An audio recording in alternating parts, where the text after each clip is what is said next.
வணக்கம், செல்வகுமார் பேசுகிறேன்.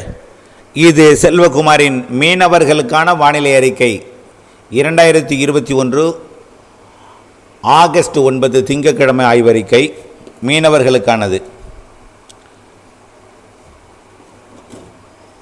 முதல்ல வங்கக்கடலை பார்ப்போம். இன்று 8ஆம் தேதி, நாளை 9ஆம் தேதி, மறுதினம் 10ஆம் தேதி 3 நாளும் மன்னார் வளைகுடா பகுதிகளில் பலத்த காற்று. மன்னார் வளைகுடாங்கிறது ராமேஸ்வரத்துக்கும் தெற்கே இருக்கக்கூடிய தூத்துக்குடி கொழும்பு இடைப்பட்ட பகுதி. 35 to 45 கிலோமீட்டர் வேகத்தில் காற்று விட்டு விட்டு வீசும். அதே போல் இலங்கையோட கிழக்கு பகுதி, தென்மேற்கு வங்கக்கடல் பகுதி, இலங்கையோட கிழக்கு பகுதி, அது நம்ம போக மாட்டோம் நம்ம மீனவர்கள். இருந்தாலும் இலங்கை மீனவர்களுக்காக இலங்கையோட கிழக்கு பகுதி கல்முனை திரிகோணமலை ஒட்டி உள்ள அதற்கு கிழக்கே உள்ள பகுதி எல்லாமே 35 to 45 கிலோமீட்டர் வேகத்தில் காற்று வீசக்கூடும்.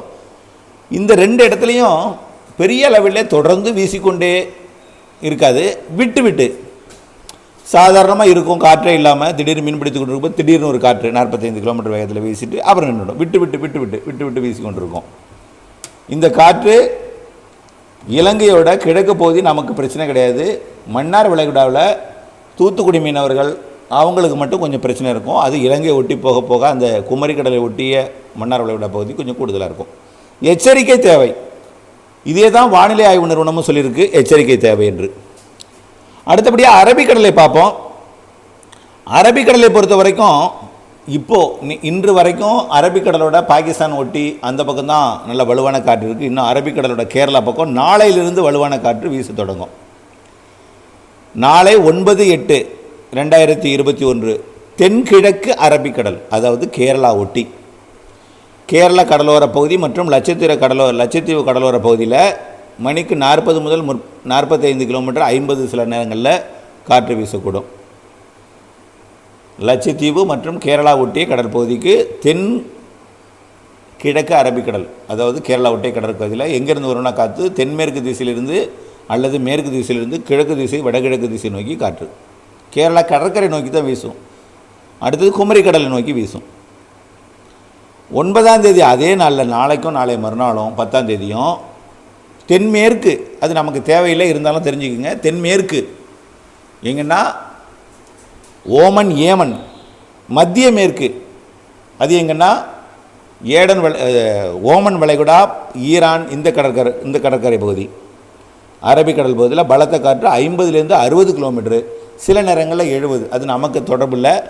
ஒருவேளை தமிழக மீனவர்கள் யாராவது ஓமன் ஏமன் கடலோரமோ ஈரான் கடலோரமோ, அதாவது மஸ்கட்டை ஒட்டி, அதாவது ஓமன் வளைகுடா பகுதியில் யாராவது மீன்பிடித்து கொண்டிருந்தால் அவர்களுக்கு மட்டும்தான் இந்த எச்சரிக்கை. அடுத்தது 11ஆம் தேதியும் 12ஆம் தேதியும் 13ஆம் தேதியும் 3 நாளைக்கு தென்மேற்கு மத்திய மேற்கு அரபிக்கடல் பகுதி, அதே பகுதி தான் காற்று தொடர்ந்து வீசும் என்று சொல்லியிருக்கிறார்கள். ஆகவே நமக்கு எங்கே எச்சரிக்கை? கேரளா கடற்கரையோர நாளைக்கும் நாளை மறுநாளும் கேரளா கடலோரம் மேற்கிலிருந்து கிழக்கு நோக்கிய காற்று அல்லது மேற்கிலிருந்து கிழக்கு அதாவது குமரிக்கடலை நோக்கி காற்று மன்னார் வளைகுடா வழியாக இலங்கை மீது ஏறி பயணிக்கக்கூடிய காற்று சவால் நிறைந்த காற்றுன்னு சொல்கிறாங்க. அவ்வளோதான், தடை ஏதும் இல்லை.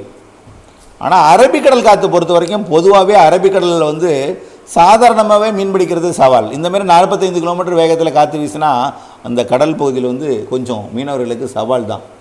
ஆனால் வானிலை ஆய்வு நிறுவனம் எந்த தடையும் விதிக்கவில்லை, எச்சரிக்கை தேவை என்று அறிவித்திருக்கிறார்கள். அதே தான் நாமும் சொல்கிறோம். இது நாம் ஏற்கனவே சொன்னது தான். தொடர்ந்து இணைந்திருங்கள். நாளை வானிலை அறிக்கையுடன், மீனவர்களுக்கான அறிக்கையுடன். நன்றி.